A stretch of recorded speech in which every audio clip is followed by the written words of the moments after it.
This week, Makita continues to fight itself, Todd pits Japanese versus German hand tools, and Nate gives us a peek at a possible Milwaukee future. This is your Power Tool Week in Review.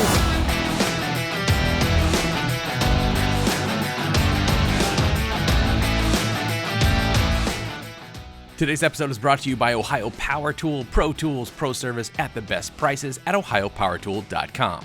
And Ego, power beyond belief. Welcome back, Power Tool fans. I'm Rob, and man, oh man, what a week for Power Tool news. Thanks to Ace Hardware and Home Depot, we got a peek at a now confirmed M18 mower and a still unconfirmed track saw. And now our buddy Nate at DoresoomReviews dug up several fascinating insights at the patent office. But before we get to all that, we've got a ton of great tool reviews this week. First up, Metabo HPT makes its very first appearance over on ManCaverTools, where Dave breaks open a new mid-range hammer drill and impact driver kit, both compatible with the popular multi-volt batteries, but not being 36-volt tools, they won't work with the AC adapter. Not that you're likely going to do that anyways. Being mid-range means both of these tools lack a lot of features we're used to seeing on top-tier tools, but they also lack the top-tier tool pricing.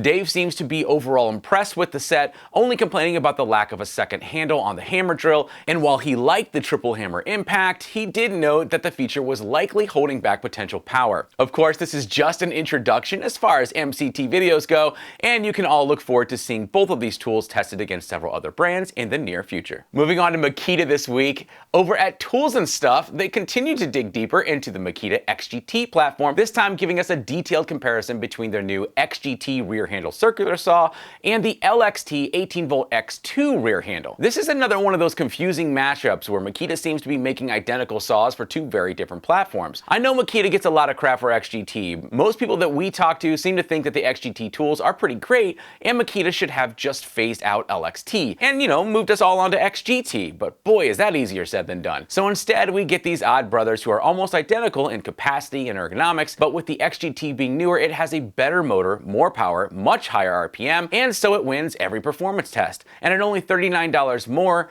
it's getting basically easier and easier to recommend that everybody just buys XGT. There's a lot more to this story, which you can get by watching the full video over at Tools and Stuff. I don't know why the best Makita content comes from the other side of the world, but it does. Scott Brown took a break from making the best on-the-job footage we've ever seen to talk about Makita's XGT 40-volt cordless miter saw, and by the end of his review, it's obvious this guy is smitten. He says he's been using the saw on the job site for about 5 months, and between the 5 miter saws he has on hand, the Makita is now the one he grabs by default. It's proven to be lightweight, which is important when you're dragging it from your work van to the job site often, but despite being powered by a battery, it still has all the power Scott needs to get the job done. He goes into great detail on each feature, separating the things he really likes, like the cut capacity and the Bluetooth compatibility with the Makita Bluetooth vac, and even a few things he doesn't, like the tiny dust extraction tube that gets clogged rather often and the rather high price. But of course, when Scott tells us which tool he chooses for everyday work, we listen, and we think you should too. Now, we realize that not every job calls for a flagship tool or even a pro tool at that. In that light, the boys at TorqueTestChannel decided to gather a group of usual suspects in the sub $120 mid-torque impact wrench category. I didn't realize there were so many options in that category,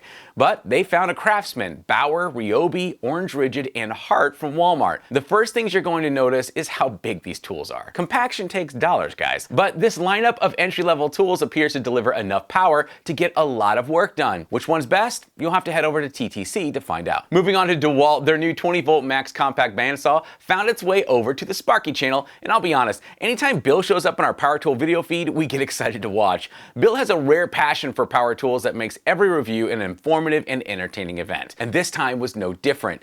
Bill naturally uses the new DeWALT to cut steel conduit to size and found the 20-volt max to be more than up to the task. Bill also liked how easy it was to change the blades and points out every feature DeWALT managed to pack into such a tiny package. Overall, he found it to be lightweight, powerful, and consistently delivering very clean cuts. Is that enough? If Bill likes it and you're a Sparky, you owe it to yourself to take a look. That wasn't DeWalt's only stop this week, as the new 12-volt Xtreme circular saw showed up at PhillyFixed. This is the DeWalt DCS 512 5 3/8 inch circular saw that carries the Xtreme label, which typically promises lots of power itty bitty package. And while the saw appears to deliver on both fronts, you have to remember that a low voltage battery on a small saw will still have its limits. And Jim does a good job of showing that to you while also highlighting its capabilities. This saw isn't designed for every job, so of course it can't do every job. But for the work it aims at, it appears to hit. You can watch the full review over on PhillyFixed. There were an absolute ton of great tool review videos this week, including Todd over at ProjectFarm, who puts a bunch of pliers through the test until they explode. Shoptoolreviews took a look at the Milwaukee Gen 2 M18 Fuel 4.5-inch angle grinder. Mark Thomas put the new Milwaukee M18 Abrasive Saw to task, and Vince had a great interview with a mechanic who dumped Snap-on tools for a Milwaukee setup, and the whole video is packed with useful insight. And speaking of Milwaukee, the most exciting, although unofficial, unsubstantiated, and completely theoretical news came from our buddy Nate over at DoresoomReviews,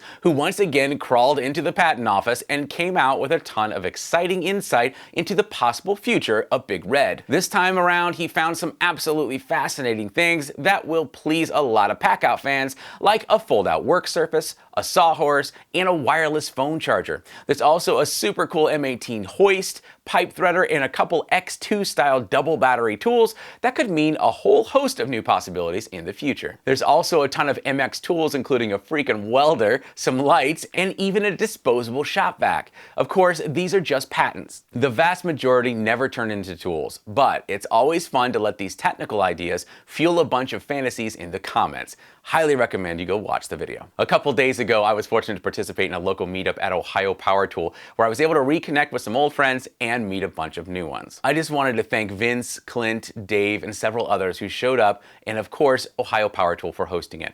I'm looking forward to being a part of more of these as soon as COVID finishes its never-ending world tour. Oh, and guess who comes back to the show next week? You think you're happy about it. The studio's way too quiet when I'm on my own, so be sure to join us next Friday when life returns to the Belts and Boxes studio. Last week, we saw crazy news from Milwaukee and Makita in DeWALT's clothing, which you can watch right here.